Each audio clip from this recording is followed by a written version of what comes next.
नमस्कार दोस्तों, मैं संतोष तिवारी आप सभी का स्वागत करता हूं आपके YouTube चैनल जागृत पर। दोस्तों, आज हम बात करेंगे क्रेडिट कार्ड के सेटलमेंट के बारे में। क्रेडिट कार्ड का सेटलमेंट कैसे होता है? अगर कोई व्यक्ति क्रेडिट कार्ड से परचेज करते रहता है और उसके क्रेडिट कार्ड में इतने ज़्यादा ड्यू अमाउंट हो जाता है, इतना अधिक ड्यू अमाउंट हो जाता है कि उस पेमेंट को करने में वो असमर्थ हो जाता है। तो फिर वो व्यक्ति कैसे क्रेडिट कार्ड का पेमेंट सेटलमेंट करेगा?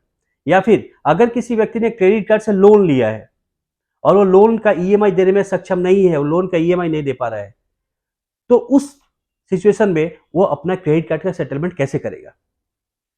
दोस्तों, जैसा कि मैंने बताया कि एक व्यक्ति क्रेडिट कार्ड से स्वाइप करके मार्केटिंग किए जा रहे हैं और अमाउंट आस्ते आस्ते करके बहुत ज्यादा हो गए।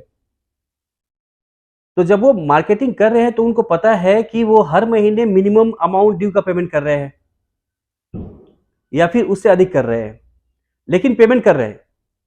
अब पेमेंट करते मान लीजिए 1 साल तक वो पेमेंट किए।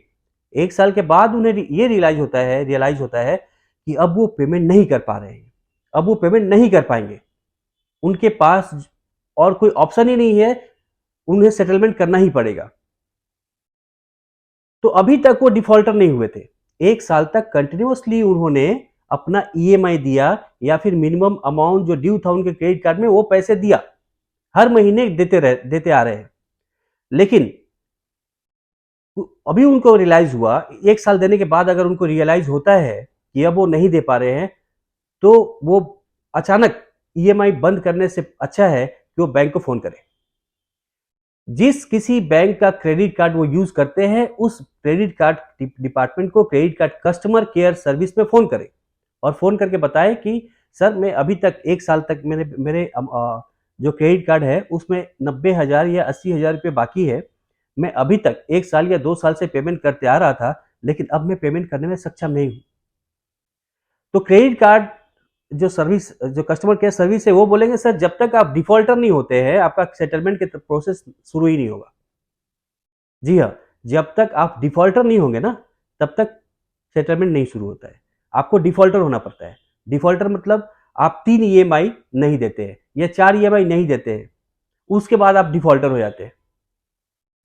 आपने कंटिन्यू 1 साल तक दिया, उसके बाद 1 साल या 2 साल तक दिया, उसके बाद आप बैंक को बोलते हैं कि अब मैं नहीं दे पा रहा हूं, मेरा सेटलमेंट कर दो। नहीं करेगी सेटलमेंट बैंक। बैंक बोलेगी आपको डिफॉल्टर होना पड़ेगा। अगर आप डिफॉल्टर होते हैं तो डिफॉल्टर होने के लिए 2 या 3 ईएमआई जो होता है, 4 ईएमआई देना बंद कर दे। ईएमआई बंद करते ही आप डिफॉल्टर हो जाएंगे। उसके बाद क्या होगा? बैंक खुद आपको फोन करेगी और आप बोलेंगे मेरे पास पैसे नहीं है, मैं नहीं दे पाऊंगा, मुझे सेटलमेंट करना है। बैंक आपको बोलेगी नहीं, आपको आपको आपको ईएमआई देना ही पड़ेगा। उसके बाद आपको सब कुछ पता है, रिकवरी एजेंट जो होते हैं वो फोन करेंगे। लेकिन इस केस में जब आपने बैंक को पहले से ही बता दिया है, कंटिन्यू आप पेमेंट करते आ रहे हैं सालों तक, 2 साल 3 साल से पेमेंट करते आ रहे हैं, उस डिफॉल्टर होने से पहले ही आपने बता दिया है बैंक को कि आप पेमेंट अब नहीं कर पाएंगे। इवन आपने उस बैंक को मेल कर दिया है, कस्टमर केयर सर्विसेज में सब जगह मेल कर दिया है कि मैं अब पेमेंट देने में सक्षम नहीं हूं। इस केस में जो बैंक के जो कलेक्शन रिप्रेजेंटेटिव होते हैं वो आपको ज्यादा परेशान नहीं करते, क्योंकि आप उनको पहले ही बता देते, मैं तो पहले ही मेल कर दिया था कि मैं पेमेंट देने में सक्षम नहीं हूं। उसके बाद जब आप डिफॉल्टर हो जाते हैं, डिफॉल्टर होने जाने के बाद बैंक आपको लेटर भेजती है और लेटर में उनके एक रिप्रेजेंटेटिव का नंबर रहता है और आपको बोला जाता है कि आप उस रिप्रेजेंटेटिव से कंसल्ट करें। आप जब उस रिप्रेजेंटेटिव से कंसल्ट करते हैं तो वही रिप्रेजेंटेटिव जो होते हैं बैंक के, वो उच्च अधिकारी रहते हैं उस बैंक के, उस डिपार्टमेंट के, उस क्रेडिट कार्ड डिपार्टमेंट के, जिनके हाथ में ही सेटलमेंट करने का अधिकार रहता है और वो सेटलमेंट करवाते हैं। वो आप जब आप उनको फोन करेंगे तो आपको बोलेंगे पेमेंट देने के लिए, लेकिन जब आप बोलेंगे हमारे पास पैसे नहीं है, वो चाहे क्रेडिट कार्ड का लोन हो या क्रेडिट कार्ड का बिल हो, आपके पास पैसे नहीं है, आप नहीं दे पाएंगे, तब वो बोलेंगे कि आप कितना तक दे पाएंगे, कितना तक सेटलमेंट करेंगे।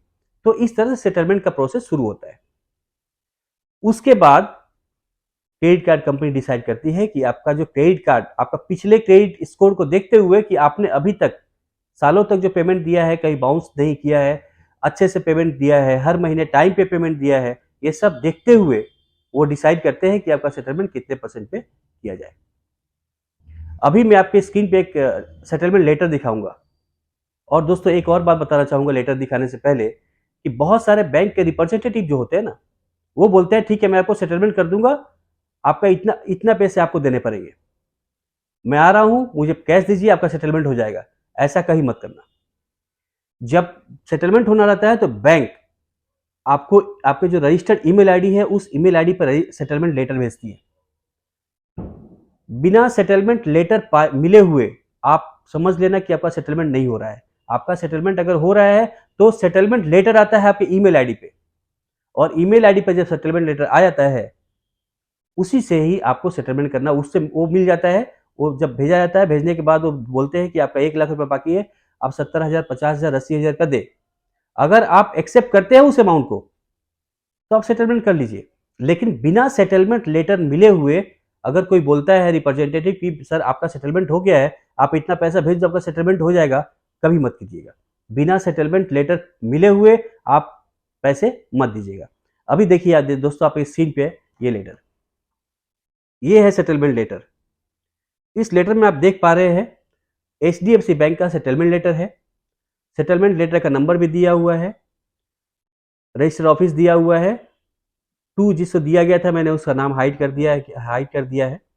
और सेटलमेंट जो है of HDFC bank credit card का है। अल्टरनेट अकाउंट नंबर दिया हुआ है। We refer to discussion with your bank representative regarding due of 1,14,124 रुपया। 1,14,124 रुपये का बकाया था, और उसका सेटलमेंट जब भेजी है एचडीएफसी बैंक के क्रेडिट कार्ड ने तो उसे 54,000 रुपया 54,000 रुपीज में सेटलमेंट करने के लिए कहा है। तो अगर आप 54,000, जब ये लेटर आया तो पूरा टोटल अमाउंट ड्यू था 1,04,124 रुपया, और बैंक बोलती है कि 54,000 रुपया 54,000 में सेटलमेंट आपका हो जाएगा। आप करना चाहते हैं कि नहीं करना चाहते हैं? तो अगर आप रेडी होते हैं सेटलमेंट करने के लिए 54,000 में, तो आप 54,000 रुपया पेमेंट करके आप सेटलमेंट करवा सकते हैं। और अगर आपको लगता है कि नहीं ये पैसे मैं भी नहीं दे पाऊंगा, इससे और कम में सेटलमेंट चाहिए, तो आपको और टाइम लगेगा। आप फिर बैंक को बोलिए कि सर मैं इतने में रेडी नहीं हूं। और सेटलमेंट लेटर जब आपके पास आता है तो बैंक से कंफर्मेशन होने के बाद ही आता है। जब आप कंफर्म हो जाते हैं कि हाँ मैं इतना पैसे में, आपको बैंक बताती है, रिप्रेजेंटेटिव आपको बताएंगे कि सर आपका इतना पैसे में सेटलमेंट होगा, आप एग्री है कि नहीं है। और अगर आप एग्री होते हैं तभी सेटलमेंट का लेटर बैंक की तरफ से भेजा जाता है। ऐसा नहीं है कि आप एग्री नहीं होते और बैंक सेटलमेंट लेटर आपको भेज देगी, ऐसा भी नहीं है। तो जैसे कि आप देखें दोस्तों, 1,04,124 रुपये का अमाउंट टोटल ड्यू, और 54,000 रुपये में जो अमाउंट है उसका सेटलमेंट हो गया। ऑलमोस्ट 50% में इसका सेटलमेंट हो गया। ये प्रोसेस है, इस तरह से सेटलमेंट भी जल्दी होता है और ज्यादा परेशानी भी नहीं होती है, क्योंकि बैंक को आपने पहले से इन्फॉर्म कर दिया रहता है कि मेरे पास पैसा नहीं है, मैं सेटलमेंट करना चाहता हूं। तो अगर इस वीडियो को समझने में, या फिर आपके पास क्रेडिट कार्ड है और सेटलमेंट करना चाहते हैं, नहीं हो पा रहे हैं, तो आप मुझे कमेंट करके बता सकते हैं। वीडियो अगर पसंद आई हो लाइक कर दीजिए प्लीज, और